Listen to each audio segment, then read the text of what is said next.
ஒரு ஊர் இருந்துச்சு. அந்த ஊரோட பேரு குலசேகரப்பட்டினம். அந்த ஊர ஒரு நல்ல ராஜா ஆட்சி செஞ்சுகிட்டு வந்தாரு. அந்த ராஜா ரொம்ப வீரமானவரு, அதே சமயத்துல ரொம்ப கருணை உள்ளவரு. தன்னோட நாட்டு மக்கள அவர் உயிரை விட அதிகமா நேசிச்சாரு. அவரோட நாட்டுல செல்வத்துக்கு எந்த குறையும் இல்ல. மக்கள் எல்லாரும் ரொம்ப சந்தோஷமா இருந்தாங்க. ஆனா, அந்த சந்தோஷமான நாட்டுல ஒரு சின்ன கவலை இருந்துச்சு. அது என்னன்னா, அந்த ராஜாவுக்கும் ராணிக்கும் ரொம்ப வருஷமா குழந்தை இல்லாம இருந்துச்சு. அவங்க 2 பேரும் குழந்தை இல்லையேன்னு ரொம்ப வருத்தப்பட்டாங்க. எத்தன வருஷம் போனாலும் அவங்க கவலை தீரவே இல்ல. ஒரு நாள் நம்ம ராஜா குதிரையில காட்டுக்கு வேட்டைக்கு போனாரு.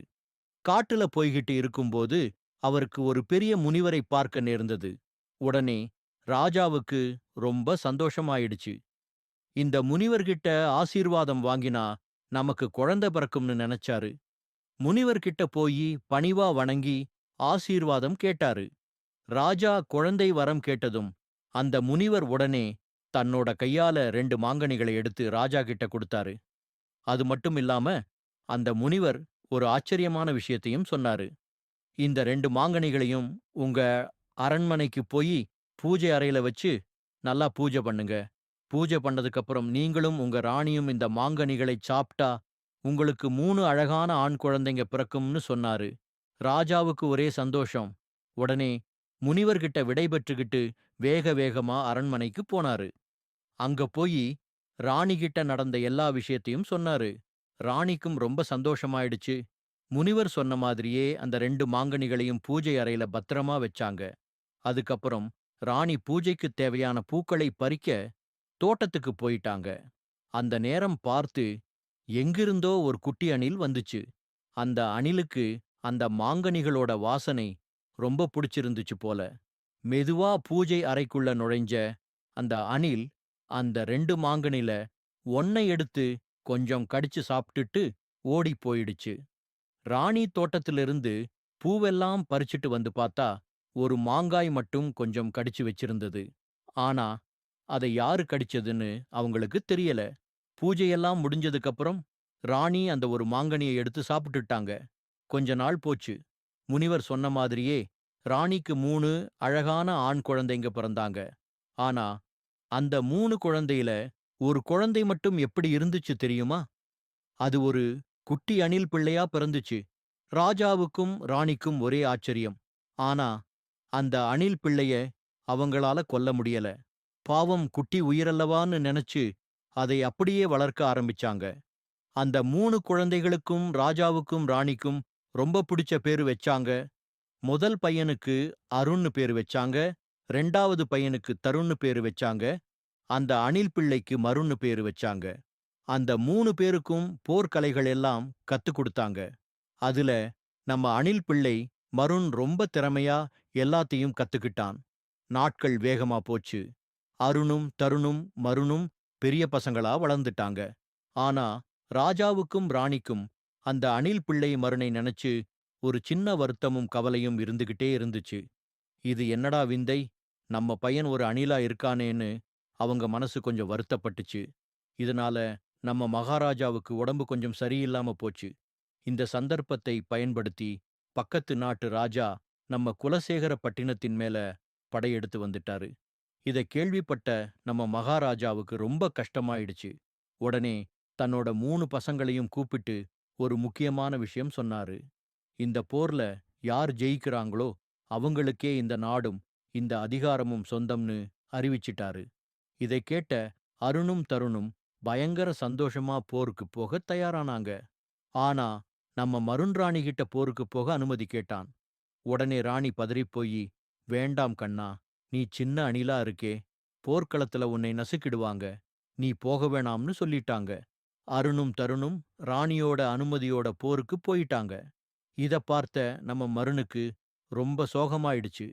அண்ணன்மார்கள் எல்லாம் போருக்கு போறாங்களே, நம்மள போக வேணாம்னு சொல்லிட்டாங்களேன்னு வருத்தத்தோட காட்டுக்குள்ள போயிட்டான். அங்க ஒரு மரத்துல ஏறி உட்கார்ந்து அழுதுகிட்டே இருந்தான். அந்த மரத்துக்கு கீழ ஒரு முனிவர் தவம் பண்ணிக்கிட்டு இருந்தாரு. மருனோட அழுகுரல் கேட்டு முனிவர் தியானத்தை கலைச்சிட்டு கண்ணை திறந்தாரு. அந்த அணிலை பார்த்து, என்னப்பா, ஏன் இப்படி அழுவுற என்று கேட்டாரு. மருண் நடந்த எல்லா விஷயத்தையும் அந்த முனிவர்கிட்ட சொன்னான். எல்லாத்தையும் பொறுமையா கேட்ட முனிவர் அந்த அணில்கிட்ட 2 சின்ன கற்களை கொடுத்தாரு. இந்தாக் பாரு குட்டி, நீ போயி ஒரு குளத்துல நல்லா குளி. குளிக்கும்போது இந்த ஒரு கல்லை குளத்துல போட்டுடு. குளிச்சு முடிச்சதும் மீதி இருக்கிற கல்லை உன் கையில வச்சுக்கோ. அப்போ நீ மனுஷனா மாறிடுவேன்னு சொன்னாரு. இத கேட்ட நம்ம மருனுக்கு ஒரே சந்தோஷம். உடனே அந்த முனிவருக்கு நன்றி சொல்லிட்டு வேக வேகமா ஒரு குளத்துக்கு போனாரு. முனிவர் சொன்ன மாதிரியே ஒரு கல்லை குளத்துல போட்டுட்டு நல்லா குளிச்சாரு. குளிச்சு முடிச்சதும் மீதி இருந்த கல்லை தன்னோட சின்ன கையில வச்சான். என்ன ஆச்சரியம் பாருங்க! நம்ம அணில் பிள்ளை மருன் அப்படியே அழகான ஒரு ஆண்மகனா மாறிட்டான். உடனே அந்த இளவரசன் வேகமா போர்க்களத்துக்குப் போனான். அங்க அவனோட அண்ணன்மார்கள் 2 பேரும் ரொம்ப கஷ்டப்பட்டு போர் செஞ்சுக்கிட்டே இருந்தாங்க. மருன் தன்னோட வீரத்தையெல்லாம் காட்டி எதிரி நாட்டு வீரர்களை விரட்டி அடிச்சான். கடைசியில நம்ம மருந்தான் அந்த போர்ல ஜெயிச்சான். தோல்வியடைந்த அந்த நாட்டு மன்னருக்கு ரொம்ப வெட்கமாயிடுச்சு. ஆனாலும் நம்ம மருனோட வீரத்தைப் பார்த்து ரொம்ப ஆச்சரியப்பட்டாரு. தன்னோட அழகான மகளை நம்ம மருனுக்கு கல்யாணம் பண்ணி வைக்க ஆசைப்பட்டாரு.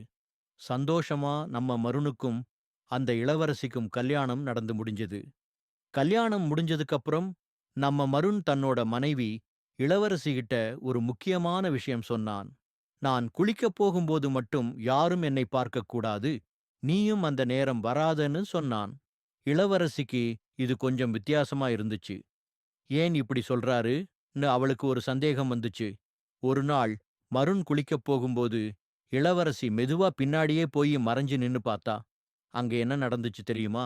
மருன் தன்னோட கையில வச்சிருந்த அந்த கல்ல தரையில வச்சதும் அப்படியே ஒரு அழகான ஆண் மகனா மாறினாரு. அப்புறம் அந்த அணிலோட தோலை எடுத்து தரையில வச்சுட்டு குளிச்சாரு. குளிச்சு முடிச்சதும் மறுபடியும் அந்த கல்ல கையில எடுத்தாரு.